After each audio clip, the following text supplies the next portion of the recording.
everybody, this is Keith here of Euphoria Pictures. Welcome back to my channel.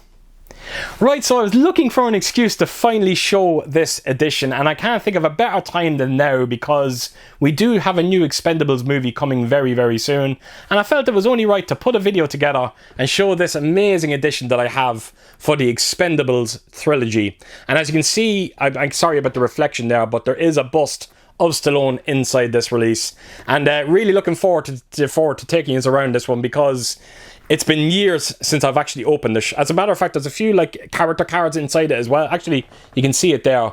Basically show you everything that's in it. Even the digipack that you get in it is actually quite nice. So yeah, looking forward to showing you everything inside this one. As for the franchise itself, I can't stress to you how much I love it. Even yes, I'm even including the third movie there as well, even though it has its issues. The first two gives you everything that you want when it comes to an Expendables movie.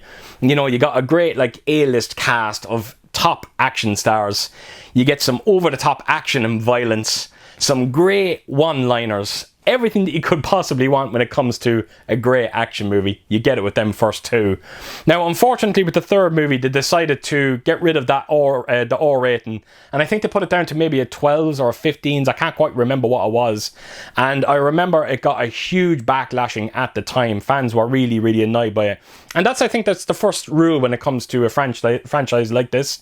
Don't alienate the fans that you have already. I can see why they've done it because they wanted to get the youngsters in there, but my God, it massively, massively backfired, and the movie just didn't make any money. Now, granted, it didn't help that the movie I think it got leaked online around a month before it came out, so there was no chance it was ever going to recoup its budget. But we have a fourth movie now, and they've even put it in the trailer that, you know, they're going back to a hard R rating on this one. And that's good, because I don't necessarily need violence to enjoy my movies, but we are talking about the Expendables here. Come on, you need it to be a hard R rating on it. But like I said, great that they're going back to it with the fourth movie. My only issue now with the fourth is, where the hell is the cast? Where is the Wesley Snipes, Harrison Ford, you know, Chuck Norris, Jet Li? They're all missing. I think all that's there is Stallone, Statham, and Lundgren is there, I think, as well. There might be one more, I can't quite remember, but they're missing so many. And that's what made these movies special. You were getting some of the best action stars out there. And this one is missing so many. Like, I'm sorry, but 50 Cent and Megan Fox are not action stars, and that's not going to bring the audience in. I'm sorry. And I don't think they have too much hope for this movie making anything at the box office, because I think they already done a forecast for it, and they're tipping it to open in the low teens. And when you consider the fact that it has a $100 million budget, wow, it has a lot of work to do to kind of try to recoup that back. But I'm hoping, look, I don't have much hope for the movie. I don't. My expectations are rock bottom for it, but I'm hoping, fingers crossed, that it ends up being a fun ride. I can't see it happening, but it's happened before, and I'm hoping it will happen with this release. We will have to wait and see. Now, all three of these movies did get released on 4K as well. This is a Blu-ray release. I do have the movies on 4K, and yes, they do all have their issues as well, but the one thing I think everyone will agree with me on is the Dolby Atmos that you get in all three of them movies. The last time I watched them, I'm not kidding you, folks, I think it was the first movie we watched, my ears were ringing the next day. That's how bombastic that movie sounded on Dolby Atmos. And if you haven't picked them up on 4K, yes, there is issues when it comes to the picture quality. I know the color timing on one of the movies doesn't look all that great, but just for the Atmos alone, you need to check it out. I've never heard anything quite like it, particularly with the first two movies. Just brace ourselves, because it's going to take a couple of days for your ears to recover. Right, folks, so I'm not going to waste any time. I'm going to take you on this release. I'm going to show you everything that's inside it. So yeah, here we go. Right, so here we go. So I'm going to start with the digipack, then make my way onto the character cards, and then finally show the bust itself. So as you can see, the main artwork on this is the sigil of the Expendables. You've got the crow standing on top of the skull. You've got Expendable written at the bottom of it there. And as you can see, it kind of looks like a tattoo, which I thought was a great choice when it comes to the artwork on this. Now, it's a simple matte finish. There's no spot glossing going on whatsoever on this one, but I love it. Very simple, but I love it. So I take it onto the spine of it, and you've got the Expendables Trilogy. And then if you flip it to the other side, it is the exact same. And then right at the back, you just have the entire cast. And wow, so many stars in this movie. But I'm going to be showing you the character cards because they will show every single cast member through this entire trilogy. And then right in the top there, you do get a bit of German writing. I'm sure my German friends will help me out with the translation on the tops and bottoms there. So, right, that is the digipack. Let's open it up. Now, I'll tell you what I'm going to do, folks. I'm actually going to quickly show the disc first. And then I'm going to remove the discs and finally show you the artwork that's on this digipack because it does look quite amazing. So the first two you will see here, you got the Expendables 1 and 2. Both Blu-rays. The one on the right here is the director's cut. And then when you make your way across, you do have the Expendables 2. And then Expendables 3. And right at the end, you'd have the Expendables director's cut on the third movie as well. So what I'm going to do is I'm going to just remove these discs and then give you a good look at the artwork behind them. Right, so there we go. That is the discs removed, and as you can see, it's just showing the entire cast. And I think the artwork on this is absolutely breathtaking. I would love to get a large poster of it and just put it up in this room somewhere. But it looks amazing. You got all the top stars that you could possibly want from this franchise. And then when I flip it around, again, it just gives you a bit more of that cast. It's basically the main box itself that on this release. It's just showing you the entire cast. You have Ronda Rousey in there as well.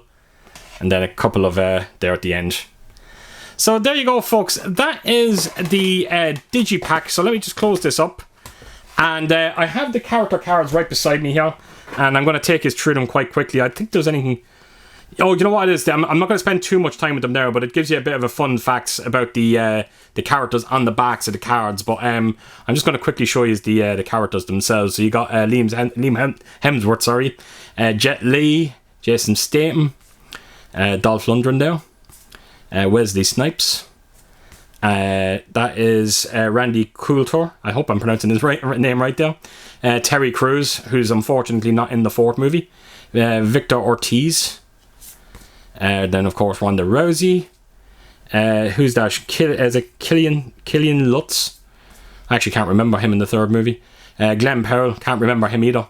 Of course you got Antonio Banderas. And then the legend that is Stallone.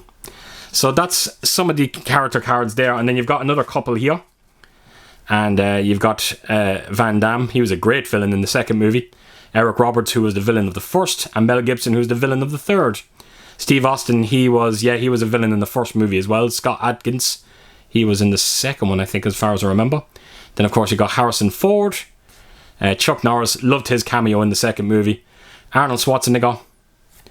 And Bruce Willis, who, of course, there was no way he was ever going to be in the fourth movie, unfortunately. And then, of course, you got Mickey Rourke and Kelsey Grammer, who is a very strange choice when it comes to the Expendables. So there you go, folks. That is the art cards there. There's actually quite a few there. So I'm going to make my way on to the bust finally. Right, so here we go. This is the statue itself. So just like most of my bust videos, I'm going to do this all handheld. Hopefully everything will turn out okay. So I'm going to make my way right into the bottom here and show you the actual title itself. And as you can see, it is quite embossed. It's coming right out of that frame. And it does look badass. So just like most of my German bust editions, they do it with every single one of them, but they give you this effect that the character is actually, coming through the ground. They do it every single edition. Every bust I own has the same effect, and I can understand why they've done it, because it looks pretty cool. So I'm going to just quickly go up to Stallone's face and show you this. Now, I've said it numerous times in these videos, but this is a resin piece, and it is by no means the perfect likeness of Stallone, but I think they've done the best of what they could do, and I think it looks pretty cool. It's not perfect, but you can clearly make it out that it is Stallone. And as you can see there as cap, you have the sigil there of the Expendables on it.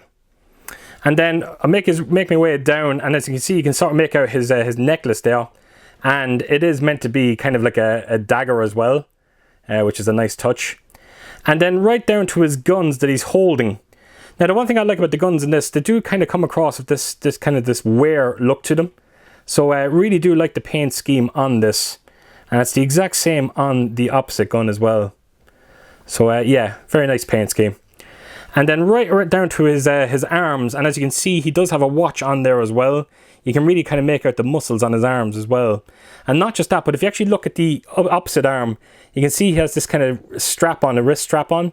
And I'm going to just zoom in, but I don't know if you can make it out. But there is skulls. They're meant to be buttons, but they're actually skulls. So I hope you can make that out. So yeah, that is a very nice touch. And then that brings me right back down to the base again. So, right, I'm going to just turn it around and give you a side profile shot of the bust itself. And the only issue I have with it is my paint scheme is just a bit of damage to it, as you can sort of see it there. Now, I don't know, is his clothing meant to have a kind of weathered look to it? I honestly don't know. But there does seem to be a bit of chipped paint there. You'll actually see it a lot in his hat there. Look at that. So I really need to I probably could touch it up myself, and I'm sure it would be fine. But I'll take us around to the back then, and this is the drawer. Now, I've had issues with this drawer. This was from day one, but as you can see, it is massively warped, and it was very hard to get the discs out of that. I had a hard time, actually, as a matter of fact. So I need to kind of look into doing something with that as well. I remember being frustrated at the time, but I couldn't return it because this was the last one. And I didn't want to kind of risk losing out, or, you know, in that fear of never being able to find one again. But I'll take us then around to the other side. But as you can see there, that's what I'm talking about with the drawer. Look at that. Look at the gap. That should definitely not be there. But I do love the stone effect on this base. It is taking up the bulk of the weight of this piece. And that's the side profile shot. And yeah, like I said, you can clearly make it out that it is Stallone. And then that brings us right back around to the front. And yeah, that is the entire bust edition. It is by no means my favourite bust, but it is a nice piece, and I think they've done the best of what they could do with it. Like I said, I have to do something with the paint issues on this, touch it up myself and see if I can get it looking better. The drawer, I honestly don't know if I can fix that. I could risk breaking it if I do, but I will look into it and see if I can do something. So there you have it, folks. That is my statue of the Expendables. Right, folks, so there you have it. That is the Expendables edition, and I have to admit, it was great to actually go around that. It's been so long, and I might actually consider taking it out of the box so I can actually see it properly, because when you do have them window boxes, they do reflect quite a bit, and it's very hard to make out what's inside it. So I think I might actually take it out and put it somewhere there behind me. Don't be one bit surprised if you do see it behind me in the next week or two. So there you have it, folks. So as per usual, if you did like what you see here, please do give it a thumbs up, and if you could leave a comment down below, and please do share your thoughts on this upcoming fourth movie. Are you looking forward to it? Are you going to see it? Very curious to hear what you think out there. And yeah, I hope to see you all again real soon with my next video. Until then, I'll see you soon. Bye bye.